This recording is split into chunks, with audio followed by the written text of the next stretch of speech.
எனக்கு மிகவும் பிரியமான நண்பு சகோதர சகோதரிகளே, உங்களை ஒவ்வொரு நாளும் சந்திப்பது அதிக மகிழ்ச்சி அடைகிறேன். எங்களுக்காக ஜெபிக்கிற தாங்குகிற உங்கள் ஒவ்வொருவரையும் கர்த்தர் ஆசீர்வதித்து மேன்மைப்படுத்துவாராக. இந்த நாளில் கர்த்தர் உங்களை ஆசீர்வதிக்கும்படிக்கு, நம்மை ஆசீர்வதித்து பலப்படுத்தும்படிக்கு கர்த்தர் நமக்கு கொடுத்திருக்கிற உன்னதமான வாக்குத்தத்தம் என்ன என்று பார்ப்போம். அது யாத்ராகம் 23வது அதிகாரம் 25வது வசனம். அவர் உன் அப்பத்தையும் உன் தண்ணீரையும் ஆசீர்வதிப்பார். அவர் உன் அப்பத்தையும் உன் தண்ணீரையும் ஆசீர்வதிப்பார் என்று கர்த்தருடைய வார்த்தை சொல்லுகிறது. இன்றைக்கு யோசித்து பாருங்கள்.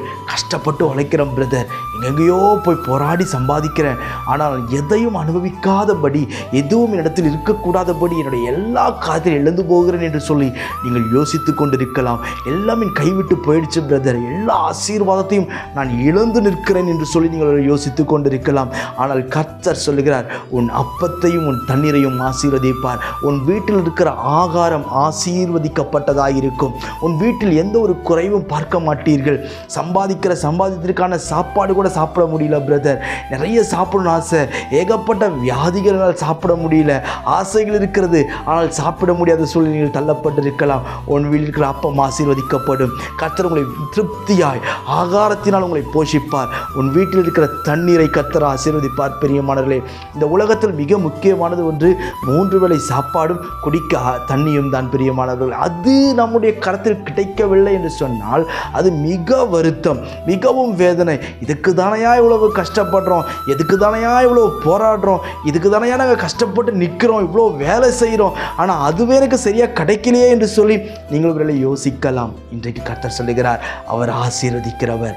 மீதம் எடுக்கக்கூடிய அளவிற்கு கர்த்தர் உங்களுக்கு ஆசீர்வாதங்களை கொடுப்பார். திருப்தியாய் சாப்பிட்டு நீங்கள் சந்தோஷமாய் வாழ்ந்திருப்பீர்கள். நமக்கு கர்த்தர் வீட்டிலே ஆசீர்வாதத்தை தங்க செய்ய வேண்டும் என்று சொன்னால் கர்த்தர் நம்மிடத்தில் எதிர்பார்க்கிற ஒரு காரியம் ஒன்று உண்டு. அதே வசனத்தில் முதல் வார்த்தை சொல்லுகிறது, உங்கள் தேவனாகிய கர்த்தரையே சேவிக்க கடவீர்கள். உங்கள் தேவனாகிய கர்த்தரையே சேவிக்க கடவீர்கள் என்று சொல்லி இன்றைக்கி நம்ம எதை சேவிக்கிறோன்னு கொஞ்சம் யோசிக்கிறோம். சிலர் எதுவுமே செய்யும் தொழிலே தெய்வம் என்று சொல்லி வேலையை தெய்வமாய் பார்ப்பார்கள், செய்கிற ஓட்டுகிற வண்டியை தெய்வமாய் பார்ப்பார்கள், இருக்கிற பிஸ்னஸை தெய்வமாய் பார்ப்பார்கள். கனப்படுத்த வேண்டியது தான். ஆனால் ஒரு நாளும் இந்த உலகத்தின் காரியங்களுக்கு நாம் தெய்வத்திற்கு தர வேண்டிய இடத்தை நாம் மற்ற காரியங்களுக்கு தரக்கூடவே கூடாது. அது பெரிய தவறு. நிறைய பேருக்கு தெரியறதில்ல.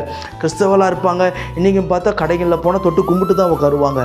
இன்றைக்கி நாம் கனப்படுத்த வேண்டும், அதை நாம் தெய்வமாய் மாற்றக்கூடாது. என் அன்புக்குரியவர்களே, நாம் கர்த்தரை சேவிக்கும் பொழுது, கர்த்தருக்கு முதலிடத்தை கொடுக்கும்போது, கர்த்தருடைய இடத்தை நாம் கர்த்தருக்கு தரும் பொழுது, நீ அப்பத்தினாலும் தண்ணீரினாலும் நீங்கள் ஆசீர்வதிக்கப்படுவீர்கள்.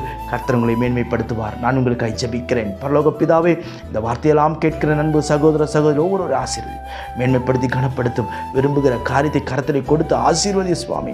ஆண்டவரே, பிள்ளைகள் ஆண்டவரே என்னென்ன காரியெல்லாம் வேண்டும் என்று ஆண்டவரே கையேந்தி நிற்கிறார்களோ அத்தனை பேருக்கு கொடுத்து ஆசீர்வதியும். தடைகளெல்லாம் நீக்கப்பா.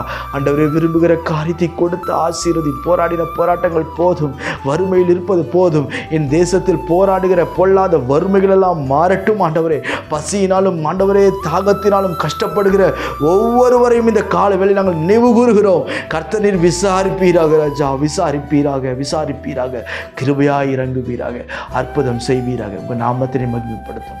இயேசுவின் நாமத்தில் ஜெபிக்கிறேன் எங்கள் ஜீவனுள்ள பிதாவே. ஆமென். God bless you.